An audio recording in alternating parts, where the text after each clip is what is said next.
This is comedy. Comedy above the pub. This is Joanna Downing. Paul F. Tompkins. Mouse again. Kevin Brock. This is John Wing. Tracy Hoyt. Adam Groh. This is Jason Patterson. Peter Anthony. You're listening to Comedy Above the Pub. I just blew your mind.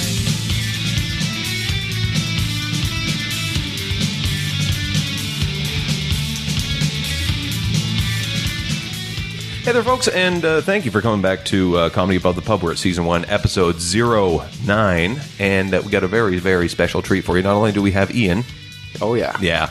I was surprised as that as anybody. Always good that, it's a shocker to see you here, too. We're without Darcy, but that's not the big surprise. No.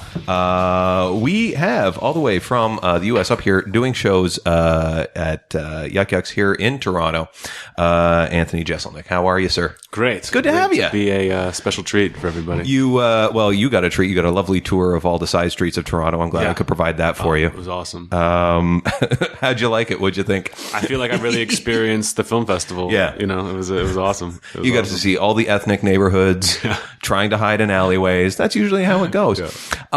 This is your first time in Toronto. Yes. And how do you like it? What are your impressions?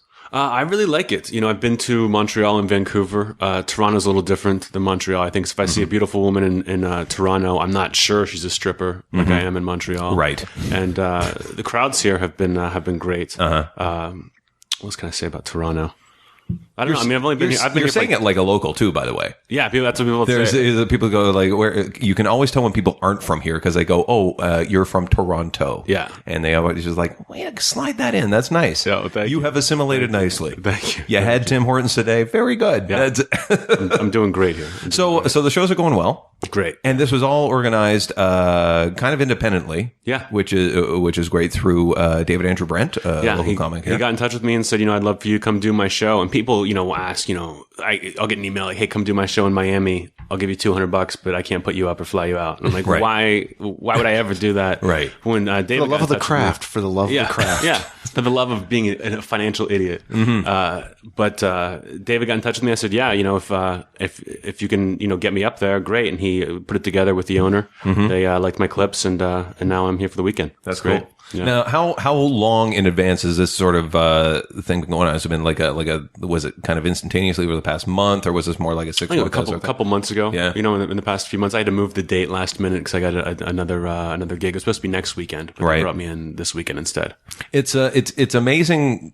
You're seeing this more and more, I think, in comedy. I think it's kind of cool, like when like these types of shows that you're getting, and the reason I want to get into like the quick turnover is that you're seeing more and more sort of immediacy happening in terms of bookings and people going to actually where the fans are. Like you look at the Paul F. Tompkins 300 touring series, if you want to call it that, which it's not even a touring series. It's like, find me 300 people, I'll do the city. Totally. And you're getting, I would say, about the same throughput in that sort of size. Yeah. Are you finding like a lot of people are recognizing you from what you, because you've done like a lot of stuff. You got the new album coming out. We can talk about that in a second, but are you finding like a lot of people coming going, oh yeah, I totally got to go see this guy? Or are you getting like kind of half that and half like bridal parties that are showing up and that sort of thing? A little half and half. It's weird to me. I know when I would open for people, I'd open for Doug Benson or Brian Posehn, and we would go to a town and we'd have these shows that were like great. A couple would sell out, and they'd be pretty full. But then we'd be walking around the streets during the day or that night, and people would be like, "Oh my God, what are you doing in town?" Right. And it's like, we're at the comedy club. You should come. So people,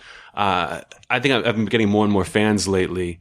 But people just aren't that aware of live comedy. I think even if they're fans, they'll see it on TV or online, but they don't know, that you're in town. And I think the other thing is afforded by going out and doing like a smaller rooms. I mean, we talked about this on previous episodes, is that people are out there to see you. Like you're actually going out and people are doing the research and going out to see you, as opposed to, you're in the middle of now we got to deal with a stag party that just happened to be at that show on the Saturday, and who the hell's this guy, and that sort of thing. Yeah. I've never understood that mentality. Hey, it's my bachelorette party. Let's go to a comedy show. Right. Like it seems like a really lame party, Right. really. Yeah, it baffles me why people do that. Yeah. There was a bachelorette party last night. It was just like the whole front row. Right. It was all bachelorette party. They were wearing their wigs and everything. It's like, there's no way you're going to enjoy How this. boring could you possibly be? You should be out at the bar, like just pounding shots and Yeah, making exactly. a spectacle of yourself. Yeah, go dance. Yeah. Go to a strip club or something. And they fall into two categories. They're either like the most yappy bitches that you're ever going to find, or they're just so so insular.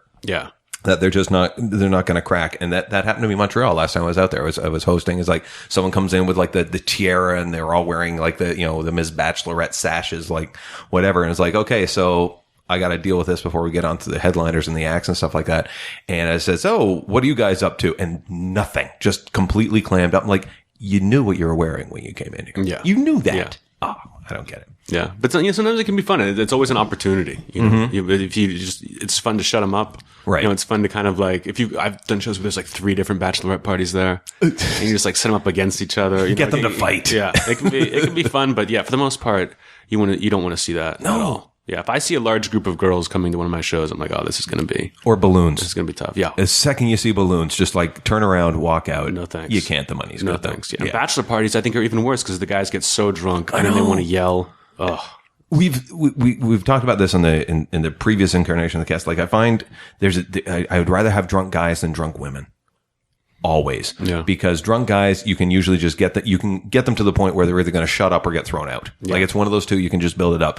But women, typically, and I'm saying this stereotypically, but 9 times out of 10, as soon as they get hammered, it's all about them. Oh, it's totally. all, they just go, hey, look at me, and like, we're just having a good time, and it's my bachelorette party, and you want a hole to open up for them to drop and into. I don't understand the heckler mentality or someone who would want to. I would never, if I was watching a show, never want to draw attention to myself. And like, you're ruining the show for everyone else. Nobody at that show wants to hear the guy in the crowd say anything. Right. You know, it just what you're thinking inside your head to open your mouth during a show is beyond me.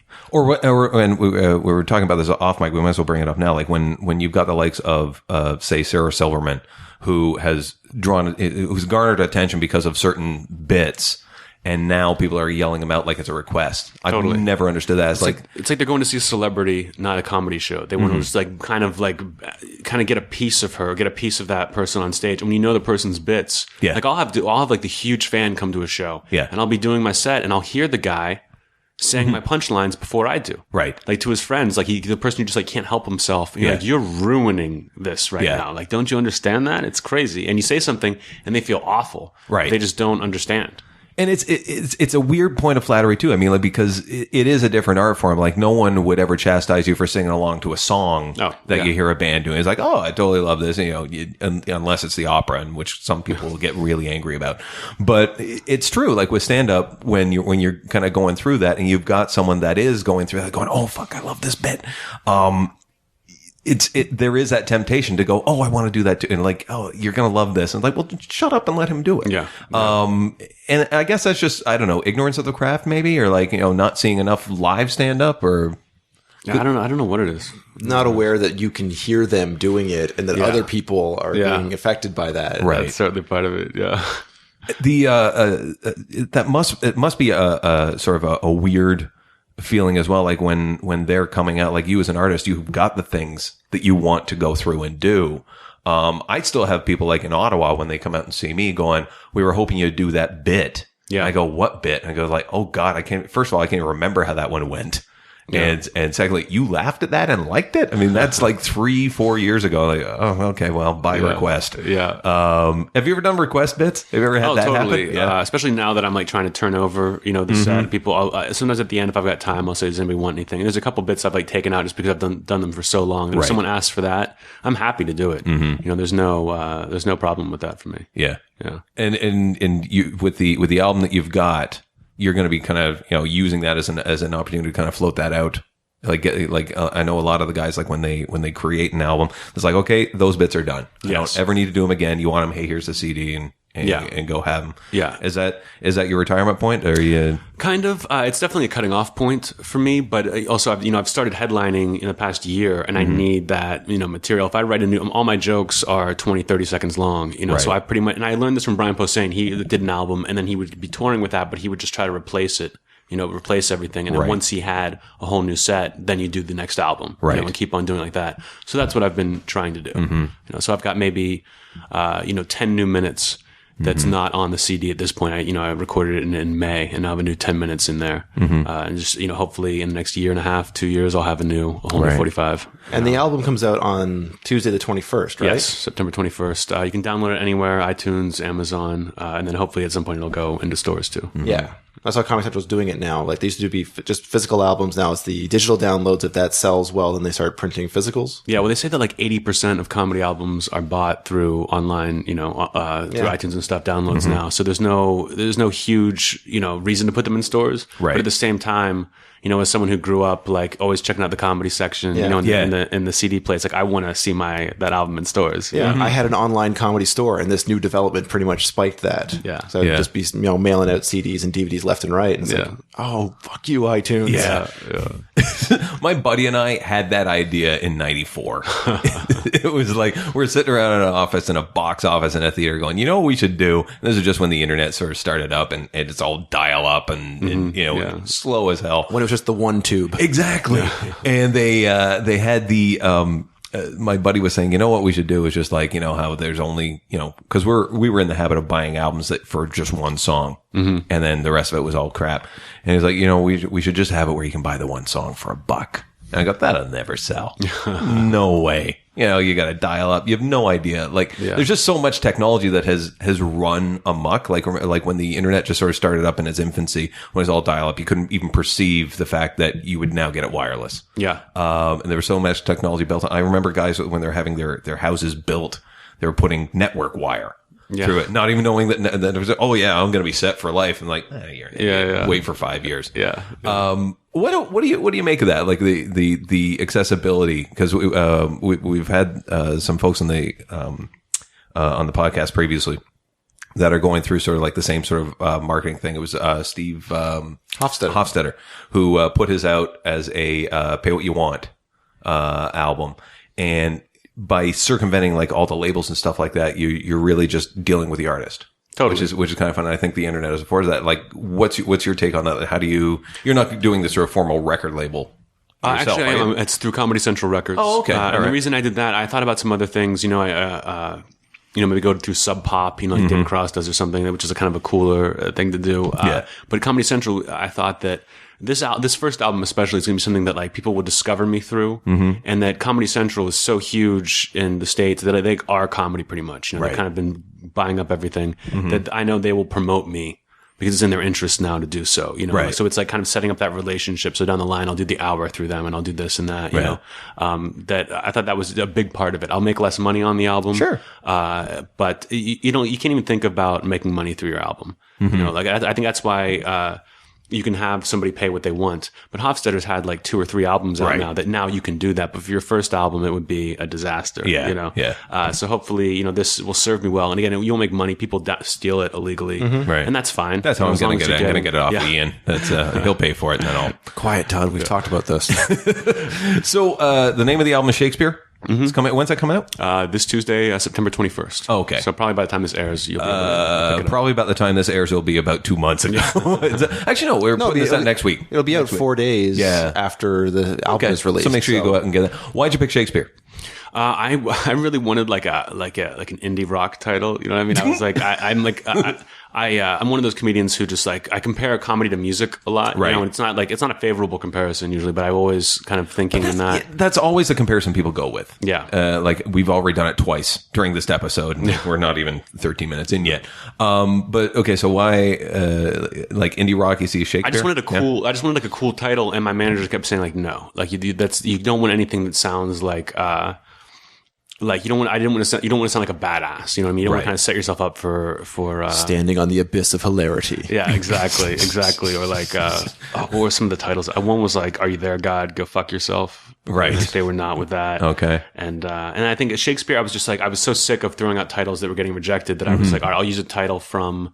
I looked at other CDs and people had just used like a bit. They would use like one line from the bit, and my closer is this joke I have about Shakespeare. And I thought Shakespeare sounded like a really arrogant title, for a comedy album. Right. And I was like, all right, that'll be perfect. Nice. That'll be good. Yeah. Now, you've got that bit included on the, the closer. Okay. Yeah. All right.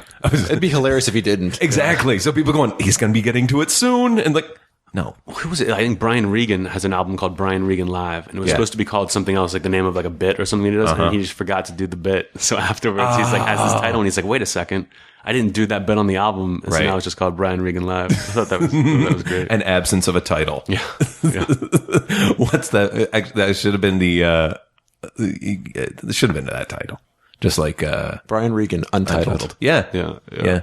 There's an urban myth that was it cuts like a knife by Bryan Adams was going to be entitled Bryan Adams hasn't heard of you either. And I think everyone sort of has that. If you go through like the comedy section, there's a lot of those like so and so hasn't heard of you either. Oh, great. Okay, well, you still haven't. Yeah, I'll go with. There is something to that cachet, I would say, of like you say, like flipping through the comedy section, seeing like the album. I have every time because I do this now. Like every time I'll go through the DVDs and the CDs and stuff like that, and do that. And I'm just seeing more and more like the same guys that are using that vehicle. I guess that's why that leap to iTunes is becoming more and more apparent because you are just like, especially in Canada, it's like Russell Peters. Oh, Ron James. Okay, and then Russell Peters. Well, also if you're like a major retail store with a physical title, they got to pretty much go with the guys who are going to do the most volume, right? But there again, that feeds into the record label mentality again of like, these are the guys you need to see because these are the guys we signed. Yeah. I know. And I'm not saying I approve of this plan. I just, So I also think that most people do, the majority of people who are like coming up, the people below Russell Peters and Dane Cook and people like that, they do an album pretty much just to sell on the road. Yeah. And then why not put it on iTunes if you can? They do self-produce it, that it's not really flooding the marketplace because you don't have them in stores. So people can go online and look at things and you won't even see 90% of the stuff that's out there unless you're looking for it. Yeah. The thing I find now with your CD, are you going to have like the actual, like a label on the CD? Is it going to be like kind of that classy? It's just like, I'm assuming it is with Comedy Central Records is going to have like, you take it out and there'll be like some nice writing on it and stuff like it. Cause the comedy CDs I'm seeing being sold right now in clubs as you tour. Well, right now it's just purely a digital property. Yeah, that's it. Like there's no physical, anything. Right. Yeah. Unless they've produced cards where people can you can buy them at the show and then download it based on that. Yeah, people sell like vinyl, a vinyl album that has a download code in there. So you can buy it and still have it, online or in a CD. But yeah, it'll be professionally done. And have like the cover and then like the liner notes and the CD will be a produced thing. The guys I'm seeing like that have been touring around with that are going, oh, you can buy my CD, or they literally just burned it off their laptop that day. Oh yeah, and I'm like. Years ago, I would have thought there's no way they're going to sell. They're selling them hand over fist, and I never understand that. Totally, and some people do it. Like I know Michael Connell, who's who does a lot of music and stuff. He has an album, but it's always changing. If he comes up with a new song, he puts it in and takes something old out. So he'll just burn the newest version for people, like right there. Oh, I think that's really cool. People feel like they're getting something special. Like some concerts now they do a thing where you go see. Pearl Jam, I think, does that. Yeah, you go see Pearl Jam, and then right after when you walk out of the show, you can buy that CD, the CD of the show you just saw with like totally produced. It sounds great. Yeah, and I think that could happen at some point. I know Adam Carolla kind of does that. He releases a CD every couple months just with his live show from the Tempe Improv or something, where he had all new stuff. I went and saw a couple of scratch DJs, DJ Food, and someone else was on the bill as well, and they were signed to I think Ninja Tune at that point.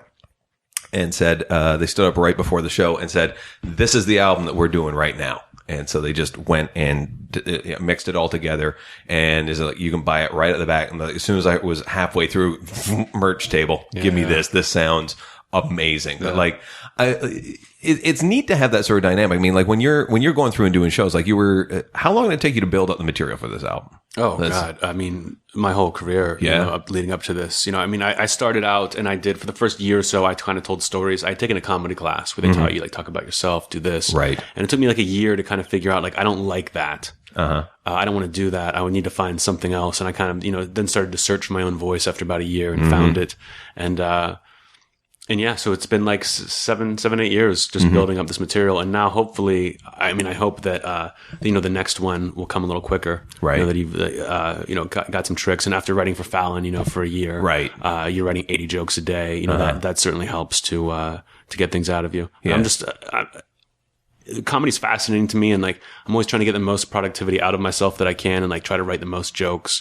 But I've kind of learned if you try to write 20 jokes a day, you're going to write 20 bad jokes. Right. But if you try to just let it kind of come to you, then you write even less. You've got to find that happy medium of where you can get the most out of yourself. Yeah. And I think I think you hit the nail on the head when you're saying, like, it took you a year or but a year or 2 years to find your own voice. No, it took me longer to find the voice, but just to find out what I wanted to do. Yeah. Do you know what I mean? Like, it's like getting out of college. You get a bunch of crappy jobs, and you hate these jobs, and it because you're doing what you don't want to do, it kind of points you toward the direction of what you do want to do. It's even worse though. It's like it'd be like an artist going around to and seeing like his life's work on the wall and walking into the one wing and going, oh God, I can't even look at that anymore. Oh yeah, like it's that bad. Like, you've created these things, and then you go, oh my, it's like that same thing of, like, the people requesting jokes and like, I can't believe you like that one. Like, this is, I'm so. Not to that point anymore. I cannot watch clips of myself, I feel like every comedian gets better after every show. It's such a minute difference, but you're always getting better. That if some I at this table do. if I that was directed at me, Ian, not you. That's fine. I quit. If I taped my half-hour special, and I was so proud of it at the time, but now I can't watch it. It seems like almost amateurish to me now compared to kind of how. Just more confidence, you have, and how just kind of more in the moment you can be now that it's tough to watch any of that old stuff. Sure. Yeah. Well, let's take a break right now, because I want to talk. We brushed up against two things right there: your Comedy Central that you did, and also you're working on Fallon. Cool. Because I think those are both fascinating. I guess we'll find out. They're so fascinating. Unless they're a complete bore, and I completely apologize to the listener at this point. But we will be back with Anthony Jeselnik right after this. Here's some good news, though. My little brother was just awarded his black belt in Taekwondo.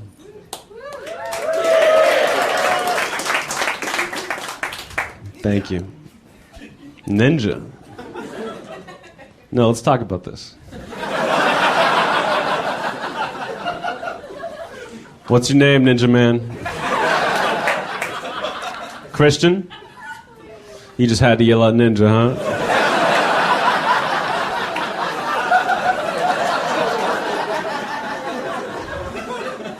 You've just been sitting there this whole time. There's got to be a ninja joke coming. And if not a ninja joke, somewhere I could just yell out ninja. It wouldn't be ridiculous. Any sort of martial art. I appreciate you trying to ruin my album taping.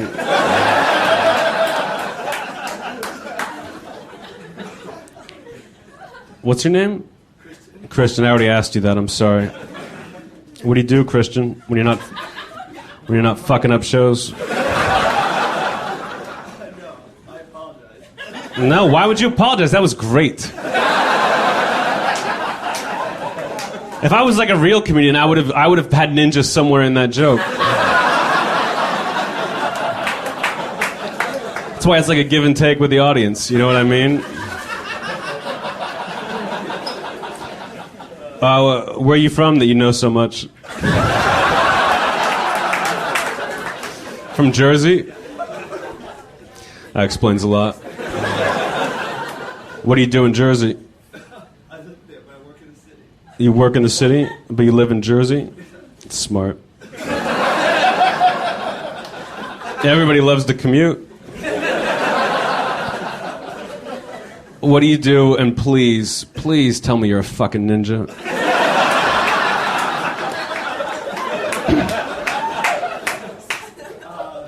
He's the lead singer of a Rage Against the Machine tribute band.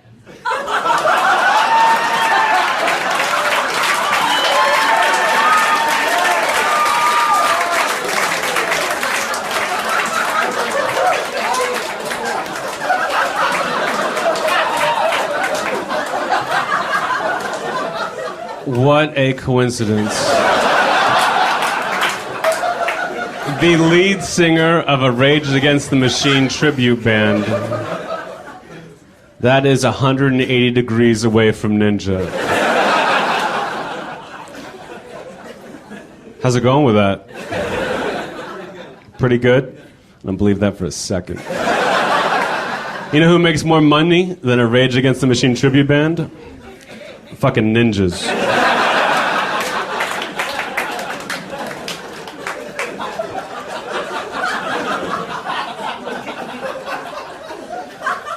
I'm gonna go try to tell the rest of that joke.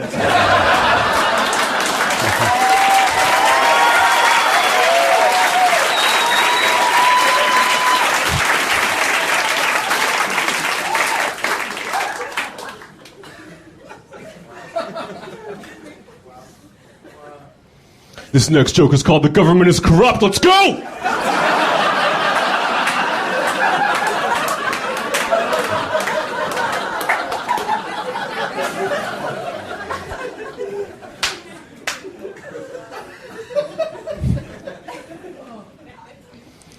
All right, so my little brother, this is good news, by the way, just awarded his black belt in Taekwondo. That much you already know. In fact, some might say he's a fucking ninja.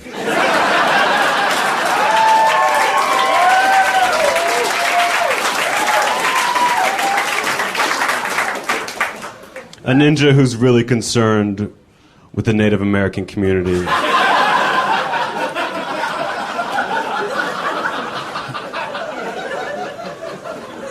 But what I didn't get the chance to tell you guys is that the whole family was really proud of him, you know? But I'm a little conflicted by it. He's my little brother. I used to be able to just toss him around, but now I've got to hit him with a pipe.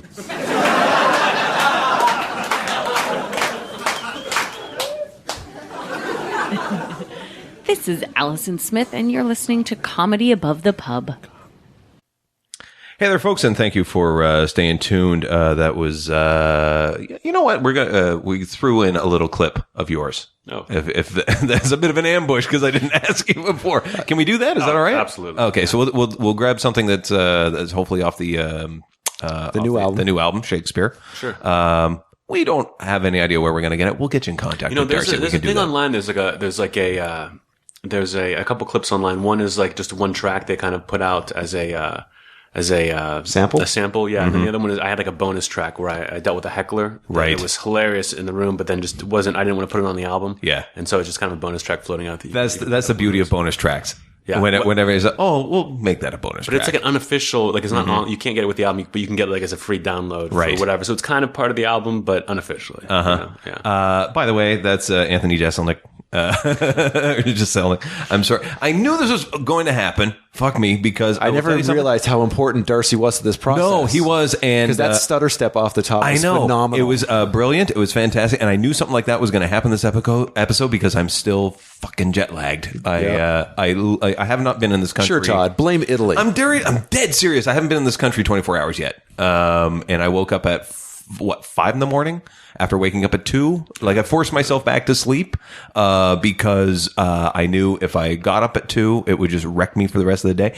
And I forced myself to sleep to the point that my dreams were even labored. Yeah. Like they were just like, okay, we're doing this just because he needs to sleep. Like that's it. It's like every protagonist and antagonist in my dream is just shrugging their shoulders going, we're just biding time. Yeah. Like we know it. And that made me even more tired. I'm really looking forward to this episode for the listener when they listen to Anthony's bit there, and then us asking for permission, and then asking for permission to get it. That's going to be thing fantastic. we just played. Remember that thing that we did? That's like I said, we don't edit.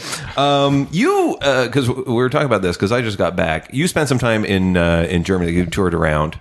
Yeah, I mean, I was 18 years old, just graduated high school, and was there for 3 weeks on an exchange program. Now, was that in Germany? Yeah. Chiefly? Yeah. Now, whereabouts in Germany? Because I just did Dusseldorf for like a day. Okay, I was in a town called Leverkusen. Oh, Leverkusen, yeah. Yeah, which is right outside Cologne or Köln, in Germany, which I loved. I just graduated, so I didn't have to listen to anybody while I was there, So I would cut school. I was supposed to go to school with these kids. Right. And I hated my exchange partner. So I would just cut school all day and go like into the city and have beers and run around. It was great. I loved it. I did the same sort of exchange in Quebec when I was in grade 7 or grade 8. Grade 7, I think it was, because I was not afforded the opportunity to go to bars at that point, as lax as Quebec is. And it is the thing, like as soon as you're ponied up and tied up with like these guys, like that guy's a jackass. What am I doing? Oh, totally. But yeah, like I totally know where Leverkusen is, and my only reason I know it is because we'll see some of these teams go through like the Bundesliga. I mean, that's oh, I know that. Bayern Leverkusen, yeah, they're crazy over there. Yeah. Wow, Todd, you've managed to bring soccer into this. God bless me. God bless me. That's the sound of Jason Blanchard turning off. Doesn't matter. So let's go back to one of the points that we brought up in the first half. Is you're writing with Fallon. Because that entire shift, it was interesting. Like when you look at the disruption that happened with late night again at the hands of NBC. I looked at my copy of The Late Shift that I bought, 15, 20 years ago, and it still held. Yeah. To this day. Like, the only thing that basically changed was the players' names. Yeah. Totally. Now, did you come in like right from the ground floor of Jimmy Fallon, or like? Yes. Okay. I was one of the first. I think, the first monologue guy they hired. It had a couple sketch guys on already, and brought me in. And that was like the job I wanted. That's like why I got into stand up. That's why I got into comedy in the first place, was to become a joke writer. But then by the time I got that job, 6-7 years later, I was enjoying stand up so much, and things were going so well that I kind of. I didn't enjoy it as much as I thought I would. And you're writing like 80 jokes a day, and it was fun to start a show from the ground up because no one knew what they were doing. They hired this whole staff that was just brand new, so we would all figure it out together.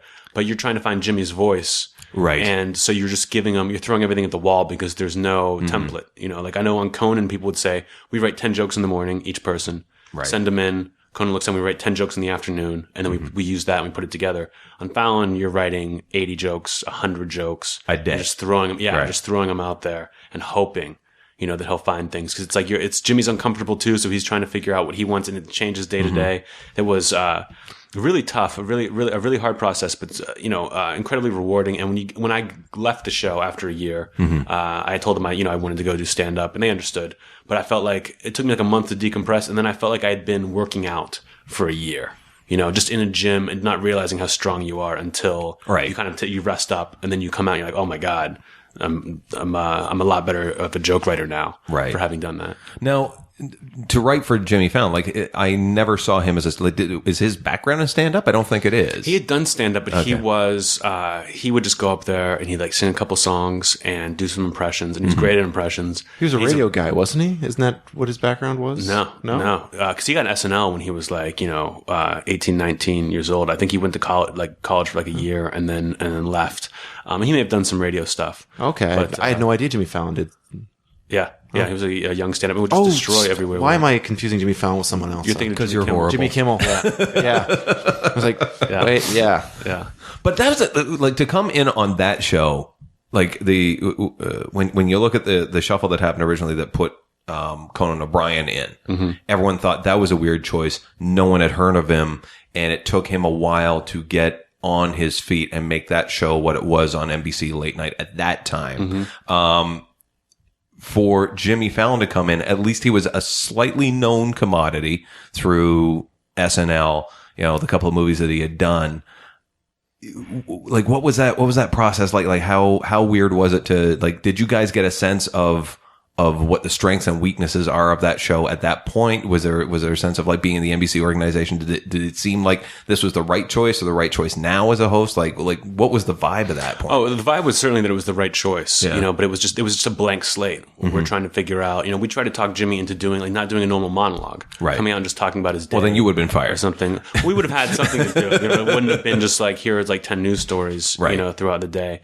But Jimmy, wanted to do that. So it was, there was never like we messed up. It was just like let's make mistakes and let's just keep going and have fun doing this. Because Lorne Michaels told us, he was the producer of Late Night, said that, the longer you're there, the longer you're there. Yeah. People are going to make fun and talk trash for your first couple of years, but then you just become this establishment, that people just get used to it and accept it, that you just have to go through that. Yeah. Craig Ferguson, same thing happened with him. I mean, he was really sort of dismissed off the top, and now more and more people are sort of gravitating towards him because it's just that thing. It's like you say, you're there. Like he's just, they reward, just persistence, if nothing else, where you just go, oh, okay, well, he's been here 5 years, must be good. Totally. And continue on. Yeah. But I gotta say, like, from our standpoint, like, the community up here, when the announcement came out that, it's gonna be Jimmy Fallon's taking over the show, like, really? Like, I never would have pegged that. Like, the show's obviously doing well. Yeah, I mean, it's doing great. I mean, it was definitely the right choice. I don't know who else they could have gotten to do what Jimmy's doing in there. But I think it was just that never happens. There's never that big switch. So when it does happen, and I think people kind of started to expect an unknown, and then they got Jimmy Fallon, who wasn't really in the conversation, for a lot of things. But Lorne had been grooming him for that since he got on SNL. Jimmy's one of those guys who can talk to anybody. He can talk to a janitor the same way he can talk to the CEO of a major company and kind of come across as a likable guy. But everyone's, I think still figuring it out, but you would noticeably, see things getting better and better with each show. And even through his work on the news desk, you just sort of see like it was sort of building him up to handle the delivery of his standard joke as opposed to it building into a sketch and that sort of thing. So it became more conversational with the camera. So I guess that totally makes sense. But it was just kind of weird because we always sort of saw him as like the sketch guy or like I can't even remember the name of the character who had his own web show. The talk show with Horatio Sands in the background, the college guy with the dreads.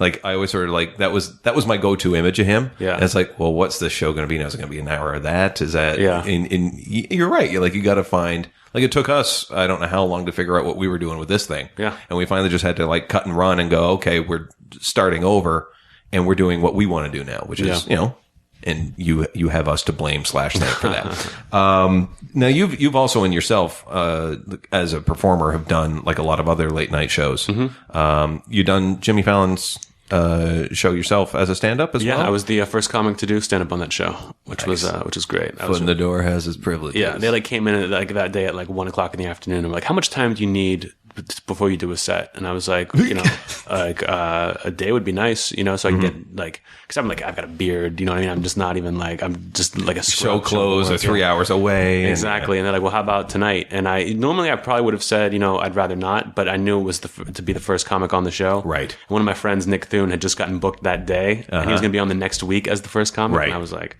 you got to beat him. I got to do it. I got to do it. So Eat my dust. Yeah. I'm going back on at the end of the month to, That's awesome. promote the album. So that'll be fun. Yeah. And so what's that process like? Because to like normally, like you say, like guys are getting booked to go out. They've got the lead time.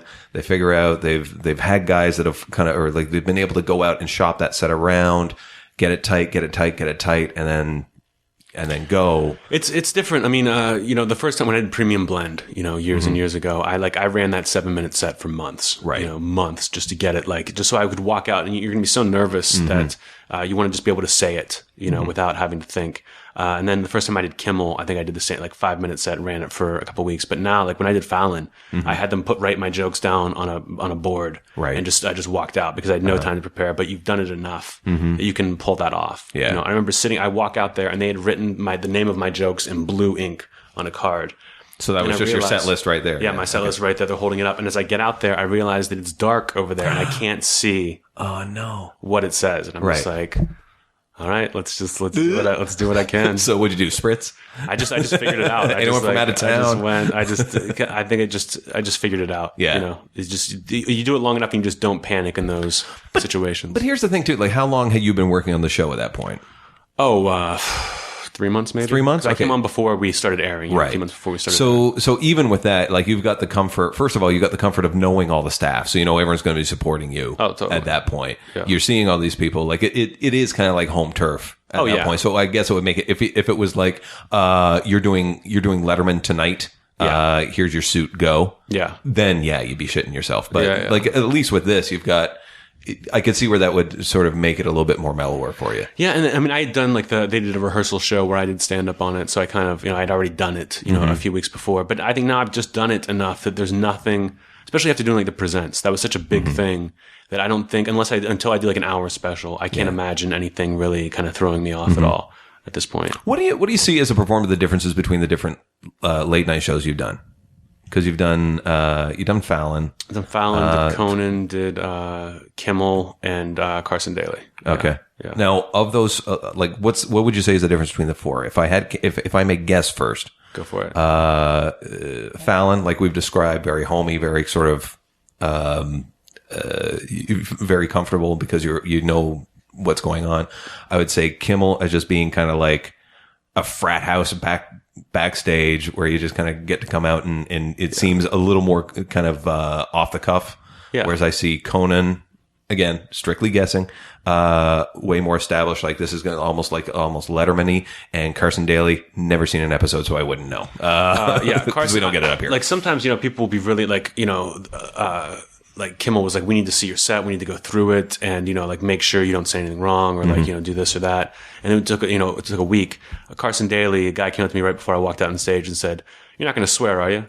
Like that kind of like they just don't. They could care less what happens on that show.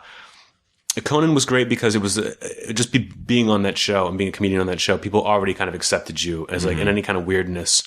Whereas I think with Fallon, I would say a joke, like a really dark joke, and the audience would just be like, right, like not.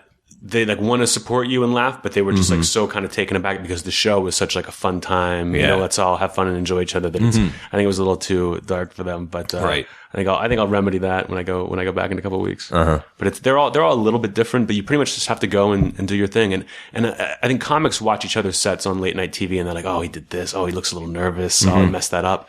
But when people just watch it, they just think there's a comedian, right? And if you remember one joke, then that comedian did their job. You know, people like love Mitch Hedberg. We can only name a couple of his jokes. That it's not, nothing's that big a deal with these things. Unless you completely fall apart. But yeah, I love doing those late night sets. Well, you talked about your Comedy Central Presents. What was that experience like compared to like the appearing on the late shows? It was crazy because they're going to run forever. Like I grew up, you would like see Galifianakis' special.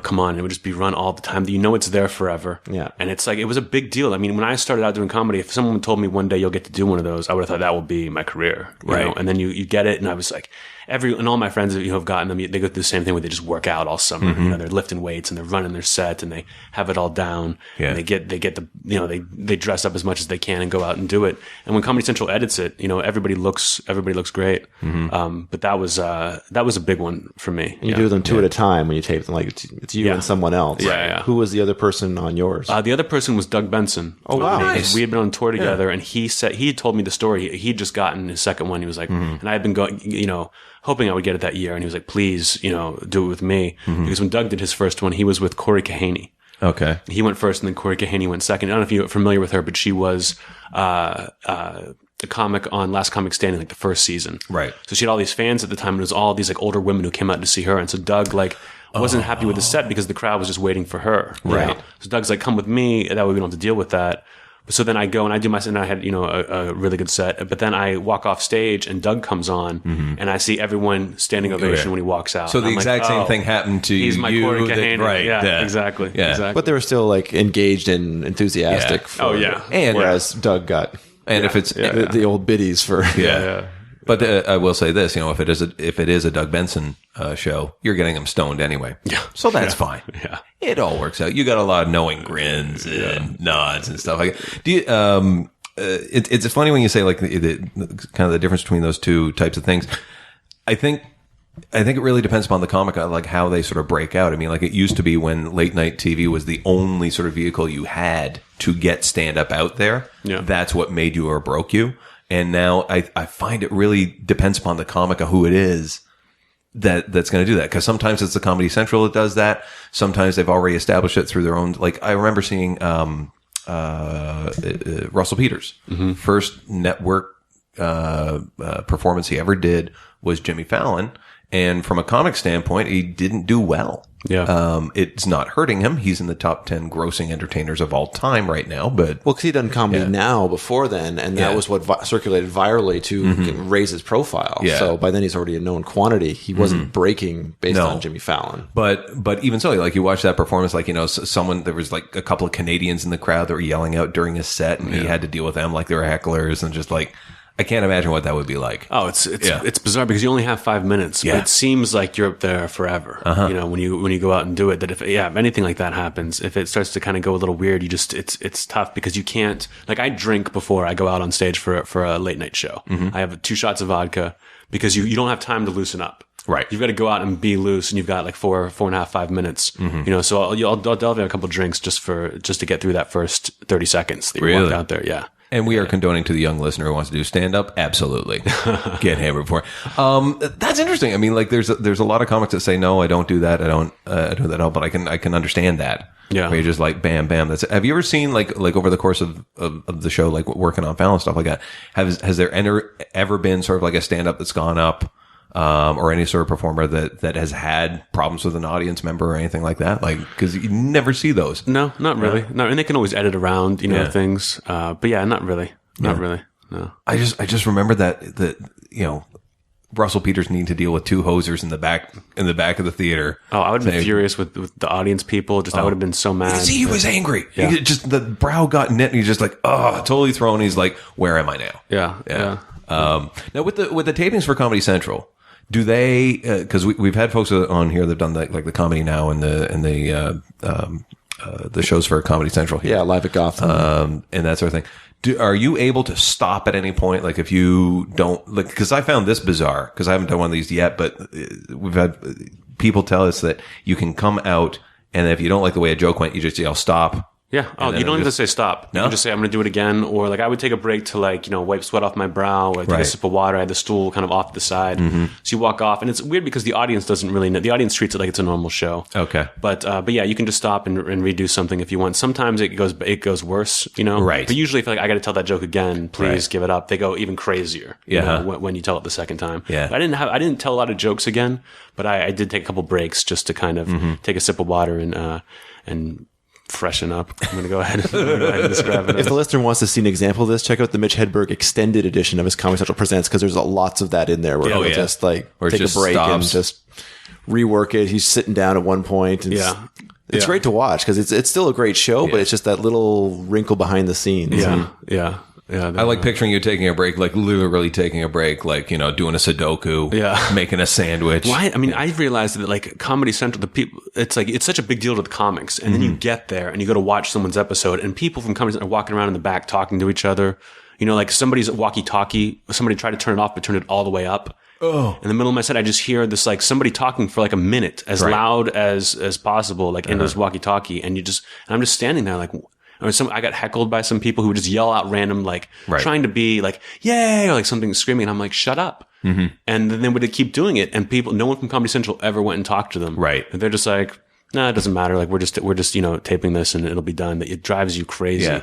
But it also kind of, brings you back down to earth, I guess. That's what it really is. But also on their end, it sounds like they've never seen, for Comedy Central, I've never seen a comedy show where they know that it should not happen that way, where you're constantly getting heckled. You remove those people. I remember a lot of people would tell me that like Comedy Central hates comedy, especially with Premium Blend. They would be like, you'll edit, someone will have a joke and then they'll end with a callback, and someone will edit out the first part of the joke, or they'll tell a joke where it's like it builds, and they have this huge punchline where the first time they get a laugh, they cut the rest of it. Right. And you're just like, why? I can't believe you did that to me. But they just think there's the laugh. So it's not just Comedy Now that does that. No.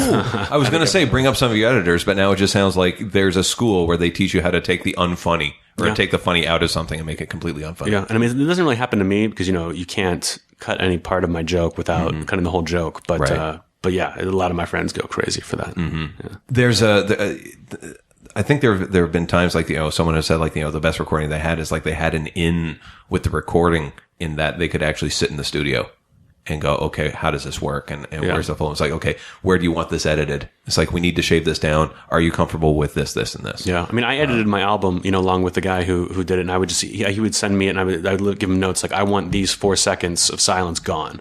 I want lose this tag, like lose this thing and move that over.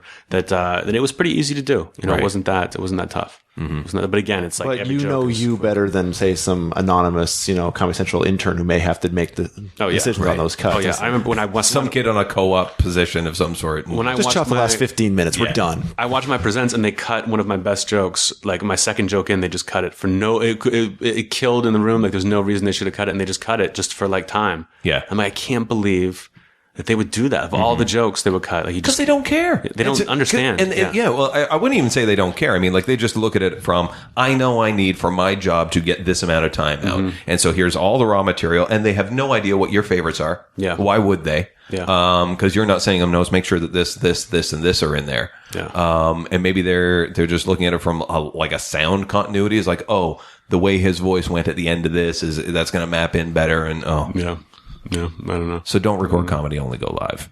That's it. Let's also talk about your Down and Dirty.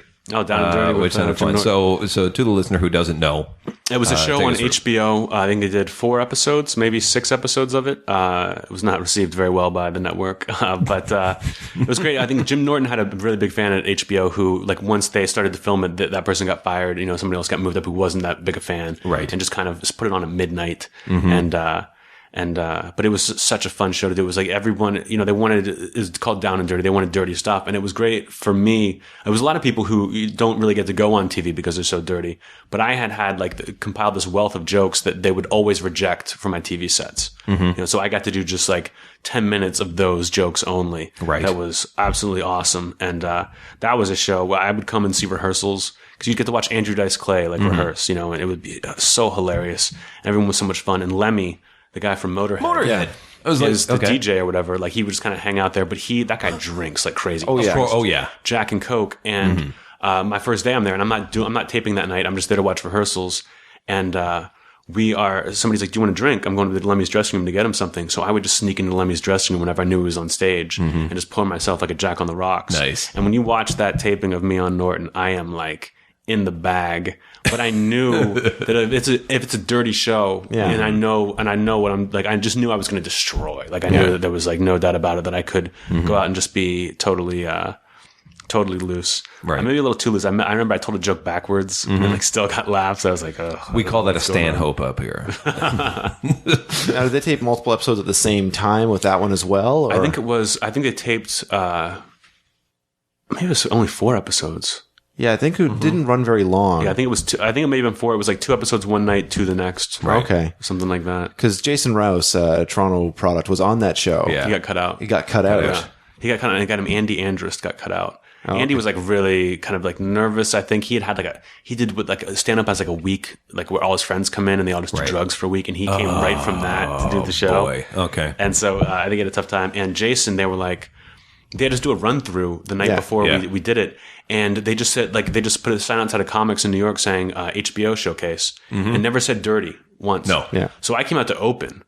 And just everyone ate it because it was like old women in the crowd being like, "Why are you opening with that, like an AIDS joke?" Yeah. You know, like couldn't believe it.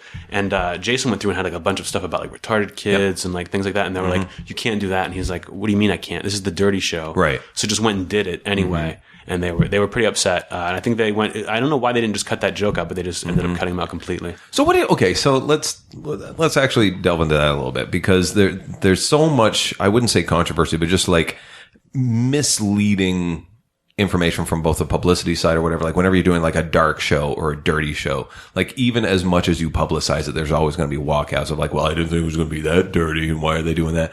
And then like we've had comics on here that have done like the dirty show, the nasty show, in or whatever they want to call it at Just for Laughs. Yeah. And the style of comics they're bringing in are not that controversial, are not that bad. And it's like, it's safe dirty. It's safe dirty. I mean, like there really is kind of no point. Like we've seen even in Toronto, we've had like dark shows that have come and gone, that have been built up really well and that just sort of erode away because there's so many guys who want to get on that who aren't there yet. They don't have the chops to do it, and then the quality comes down, or it's just like, you know, well, you've heard my version of a rape joke, so it's just there's dirty. And then there's funny dirty. Yeah. You know, so it's hard to keep up. And I think dirty shows are kind of like a novelty. And dirty's different from dark, too, which is an important qualifier on that. So. Yeah. But did you get to see Jason's set?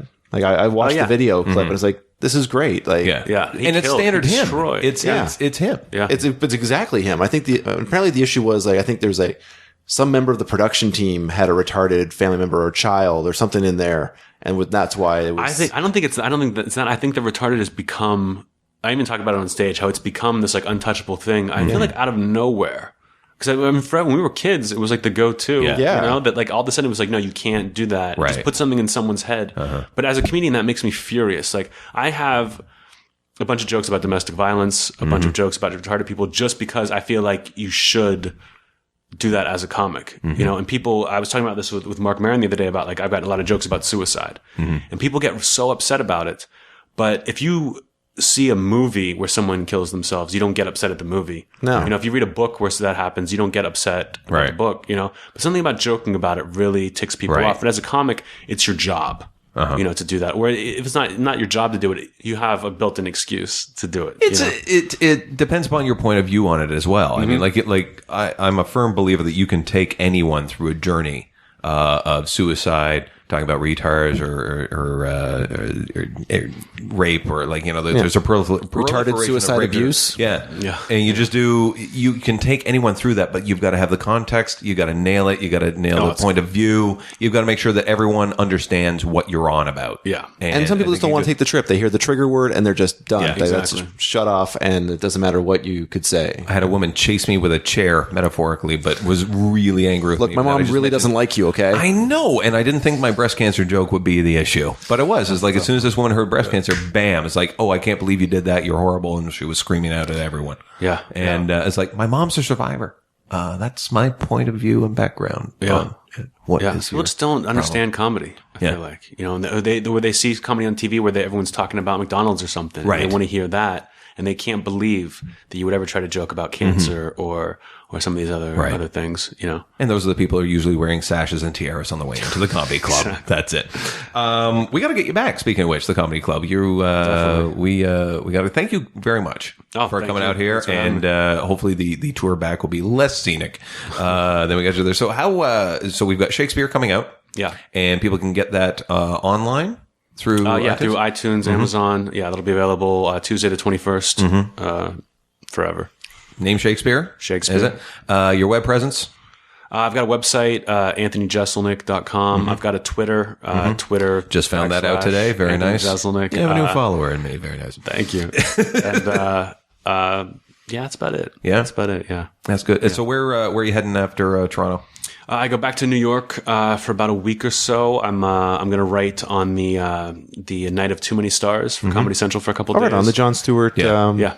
Robert Smigel does it. It's like a benefit for autism. Right. I'm going to write on that for just a couple of days. Actually, promoting the album, and then just trying to tour through the fall and hopefully have a more of a new set in spring to keep taking on the road. Awesome. Yeah. Thank you, sir. Thank you for coming out. It was great. Pleasure. I wish you the best of luck tonight. It sounds like the show's been going fantastic. Great shows. And have a great time. Safe Thanks, home. guys. Thanks so thanks again, Ian, for coming out. Oh, no problem. As always a pleasure. Darcy, thank you. Oh yeah, you're not here. Fuck you. Okay, ladies and gentlemen, thank you for listening. Tune in next week. Give us feedback on iTunes. The usual spot. Go to comedyofthepub.com if you want to know what's going on, not just here, but at the live show at McVeigh's every Thursday, live stand-up every week. My name is Tav and Al. Thank you very much, folks. Hey, where do you find your comedy? Above the Pub. Lately, I find I rush. Can't piece together the sun in the sky, the spots on my face.